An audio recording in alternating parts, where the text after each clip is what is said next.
प्यारे सज्जनों, सदगुरु कबीर साहब की राम में आप सबका स्वागत है। मैं सदगुरु कबीर की राम की बात कर रहा हूँ। साहब कबीर कहते हैं, राम न रमसी कौन दंड लागा, मर जेबे का करवे अभागा। साहब कहते हैं, तुमको किसने दंड दिया,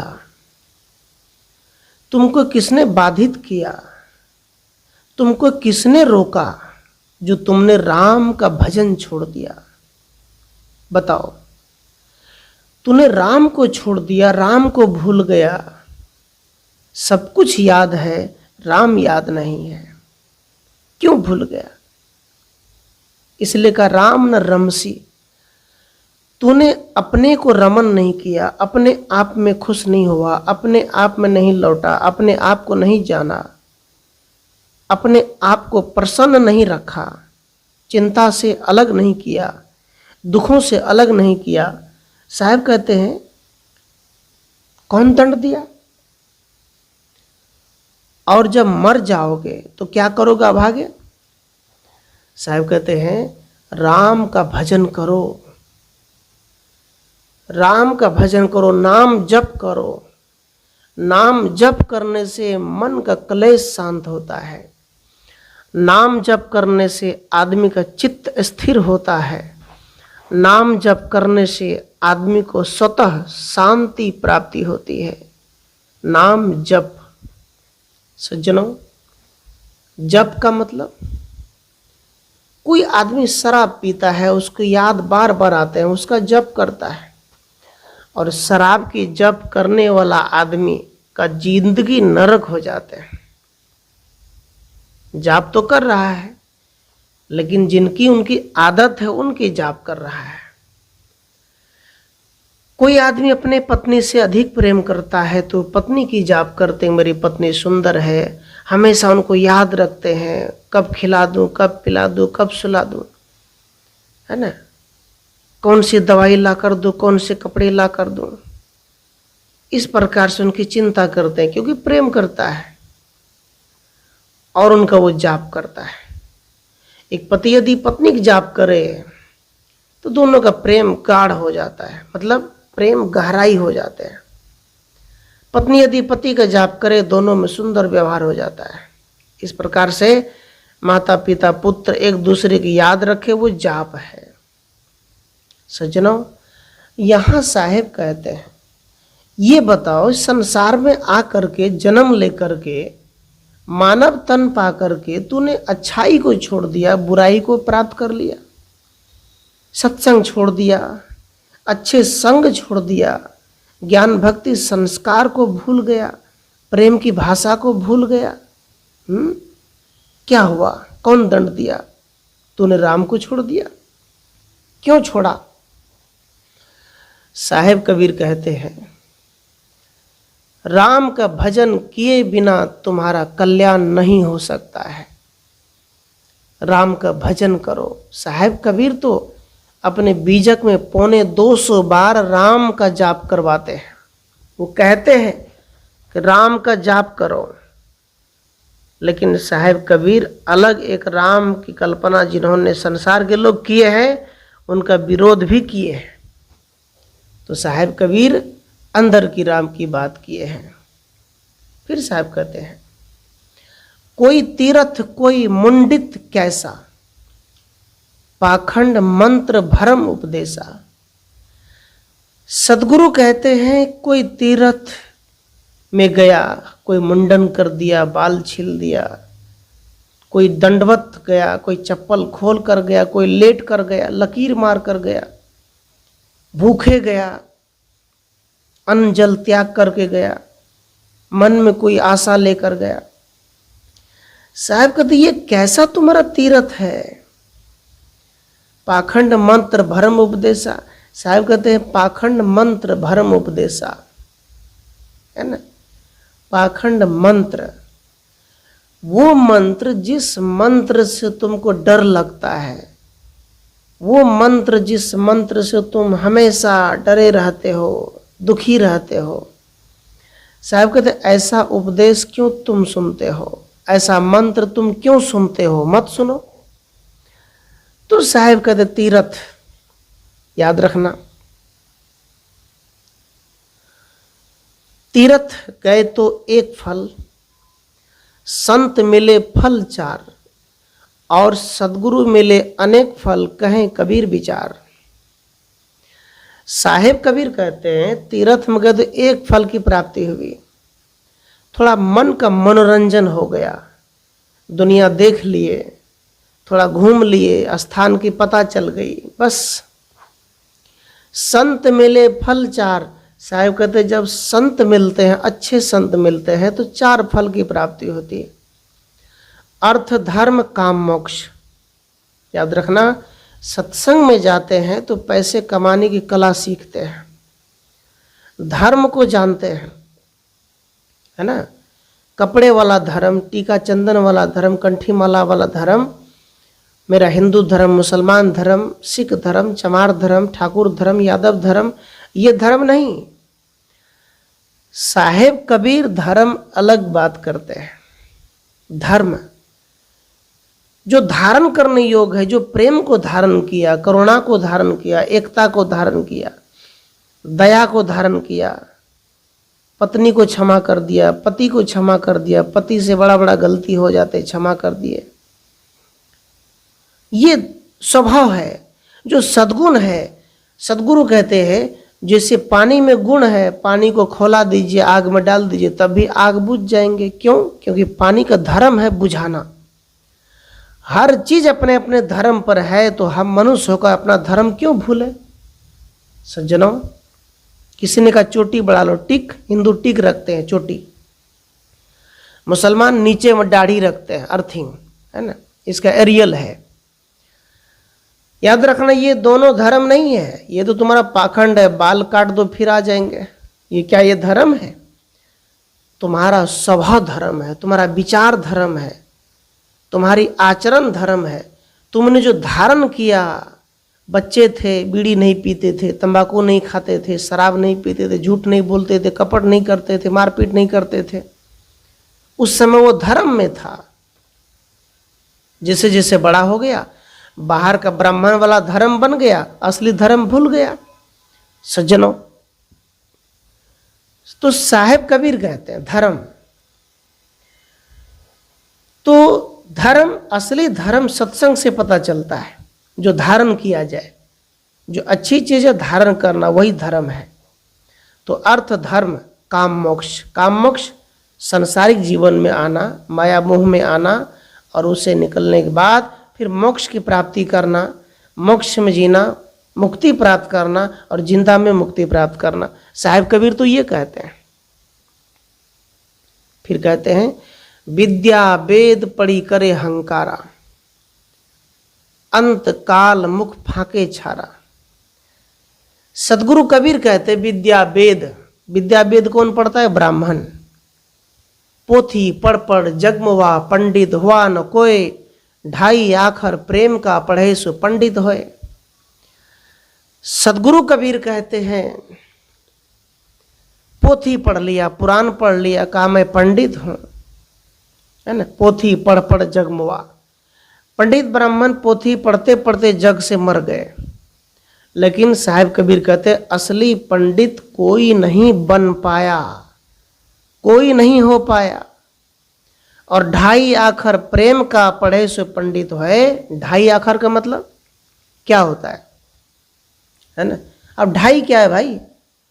साहिब कबीर कहते हैं जो मानवता की पुजारी है, जो मानवता की प्रेमी है ना, जो अपने छोटे बच्चे परिवारों का प्रेमी है, माता पिता के प्रेमी है, असली देवता का प्रेमी है।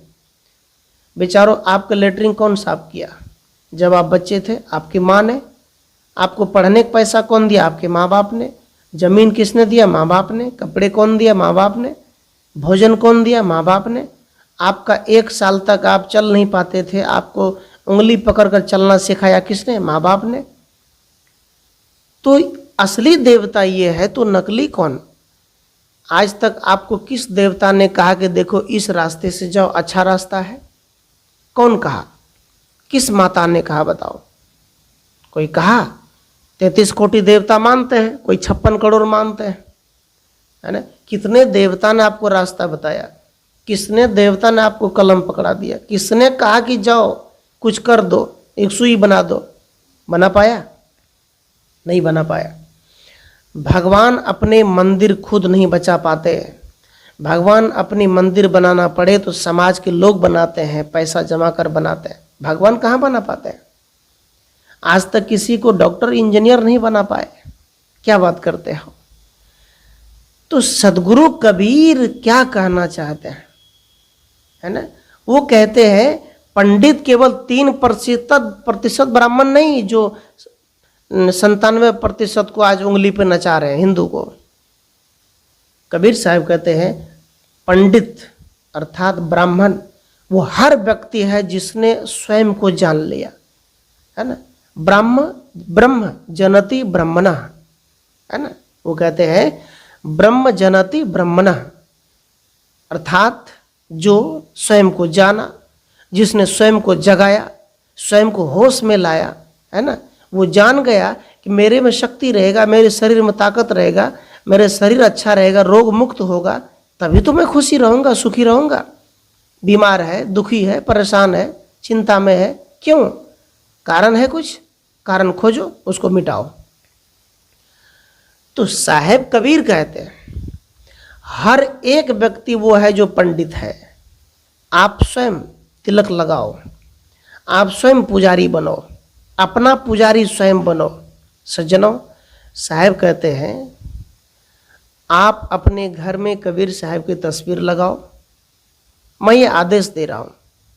आप कहते हैं ना किसकी पूजा करनी चाहिए, तो मैं कह रहा हूँ आप ऐसे महापुरुष की पूजा करो जिसकी पूजा करने से आपको ये याद आ जाए कि ये महान पुरुष ने समाज को बदल के रखा, और तुम भी बदल दोगे।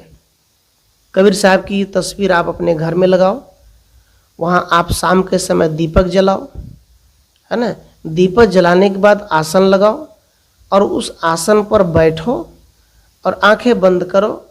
आंखें बंद करने के बाद ध्यान करो, 10 मिनट 20 मिनट जितना हो सके।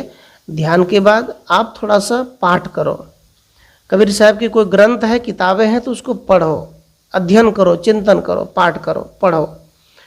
उसे पढ़ने से आप कबीर साहब की सतनाम मंत्र का जाप करो और कबीर साहब का ध्यान लगाओ और वो कहो, हे कबीर साहब सत्पुरुष, आपने समाज को बदला, भरम से दूर रखा, पाखंड से दूर रखा, आपने सबको पढ़ने का अधिकार दिया, छुआछूत से दूर रखा, आपने हमें आत्मबल दिया, आत्मज्ञान दिया।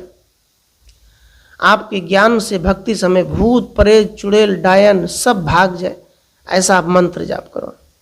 सतनाम, जय गुरुदेव, ओम शांति, काल शांति, रोग शांति, जय गुरुदेव, घर शांति, मन शांति, परिवार शांति, जीवन शांति, पड़ोसी शांति, इस मंत्र का जाप करो।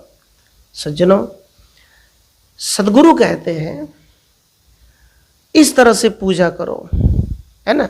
जहां आप एक नकली देवी देवता की पूजा करते हैं, वहां आप बुद्ध की तस्वीर, कबीर साहब की तस्वीर, रविदास की तस्वीर, नानक देव की, महावीर स्वामी की तस्वीर अपने घर में लगाओ, बाबा साहब अम्बेडकर की तस्वीर लगाओ और ऐसे महान पुरुषों की पूजा करो। आपके अंदर वो शक्ति उतर आएगी।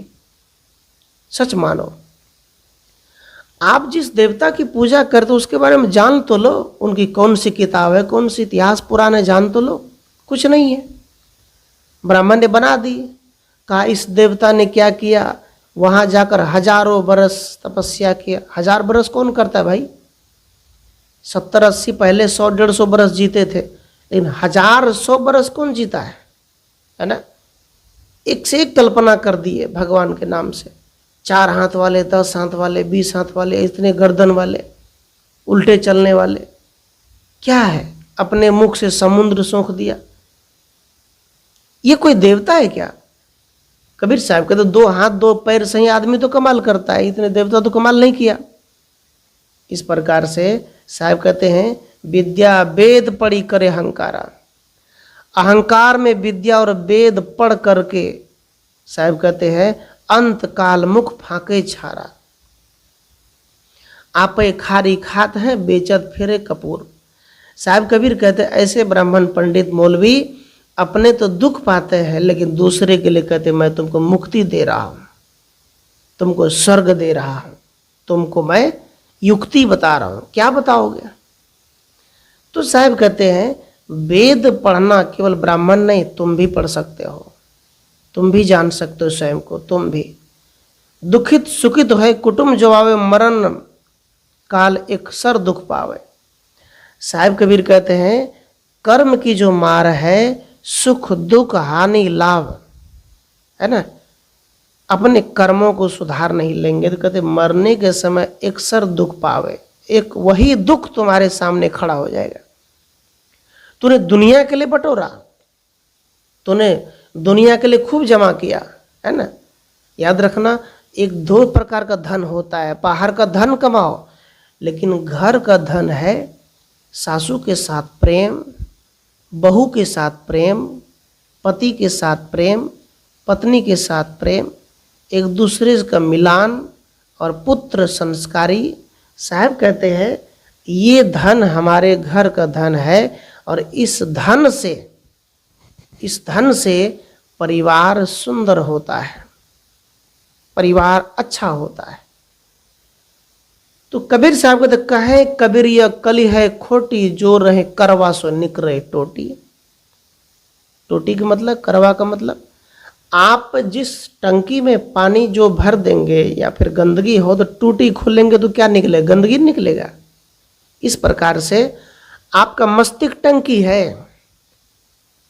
ये मनुष्य का जो शरीर है ये मस्तिष्क टंकी है, पानी का टंकी है ना। ये मुख है टूटी। इस मस्तिष्क में जो विचार भरोगे, जैसा दिन भर में सोचोगे वैसा बनते चले जाओगे। जो बातें तुम्हारे मन में चलता रहेगा वही तुम बन जाओगे। याद रखना सज्जनों, आप ऐसे ही बनते चले जाओगे। आप जो सोचते हैं, आप जिस दिशा में जो कर्म करते, वो यदि आप ये सोचते हैं कि हम 5 साल के अंदर अपने जिंदगी को बदल के रहेंगे, है ना, यदि आप सोचते हैं कि मैं अच्छा एक घर बना के रखूंगा, आप यदि सोचते हैं मैं अकाउंट बैलेंस करके रहूंगा चाहे जो हो जाए, यदि आप सोचते हैं कि मैं अच्छे रास्ते पर ही चलूंगा, आप वैसा ही बनते चले जाएंगे। यदि आप माथा पे हाथ धरे बैठे रहेंगे, भगवान जो करे, परमात्मा जो करे, ईश्वर जो करे, फिर कुछ नहीं हो सकता। तुम जो करोगे वही होगा। बस तुम्हें करना है, तुम्हें कुछ बनना है। इसलिए साहब कहते हैं, कबीर साहब कहते हैं, राम गुण न्यारो न्यारो, अबुझा लोग कहाँ लो बूझे, बूझन हार विचारो। सदगुरु कबीर कहते हैं राम का गुण न्यारा है ना। वो अंदर का वो अपना गुण, अपनी चेतना, अपनी जागृति, वो न्यारा है सब जीवों से। इसलिए सज्जनों, कबीर साहब कहते हैं तुमको कौन दंड दिया? तुम्हारे मन ने दंड दिया, तुम्हारे गलत संस्कार ने दंड दिया, और कोई दंड नहीं दे सकता है। तुम्हारा मन ही तुम्हें दंड देता है और राम से दूर करता है, अर्थात अपने आप से दूर करता है। मन की बात सुनने वाला व्यक्ति दुखी रहता है, मन की बातों में चलने वाला आदमी परेशान रहता है, अपाहिज हो जाता है, चारों दिशाओं में भटकता है। सज्जनों, आत्मचिंतन करो। मैंने कहा आप बड़े बड़े मंदिर जाते हैं। एक आदमी नंगे पैर चल रहे थे भोलेनाथ की मंदिर, छोटा मूर्ति था, पैदल चले, पैर सूज गया। आते समय एक लोगों ने कहा कहाँ जा रहे हो? कहा अब जा रहे बैजनाथ धाम जा रहे। कहा यहाँ? कहा यहाँ भी तो था। कहा यहाँ से काम नहीं हुआ? कहा नहीं, वहाँ तो बड़ा बाबा है, वहाँ तो ज़्यादा शक्ति होगा। सज्जनों, मूर्ति छोटी हो चाहे बड़े हो, उसमें कोई शक्ति नहीं होते, वो केवल प्रतिमा है ना।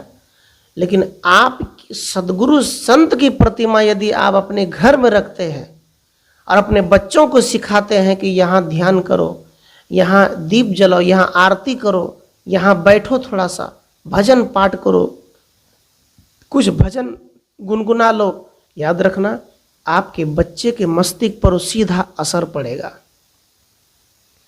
तो आप लोग कबीर साहब की तस्वीर घर में रख कर आप अपने बाल बच्चे सहित, सास बहू सहित कुछ दिन या रविवारिक साप्ताहिक सत्संग करें, या तो फिर वहाँ कोई पूजा पाठ या जो भी आप करना चाहें, या कुछ चिंतन भक्ति सत्संग करना चाहें, आधार मानकर कर सकते हैं। मैं कह रहा हूँ माटी पत्थर की यदि कितना ही पूजा करे जीवन नहीं बदल सकता है, लेकिन सदगुरु की तस्वीर देख करके तुम बदल सकते हो, लेकिन तुम बदलना चाहो तो। इसलिए सज्जनों, यदि आप सबको विचार अच्छा लगा तो चैनल को सब्सक्राइब करें। आप सबके अंदर बैठे राम को 3 बार साहे बंदगी साहे।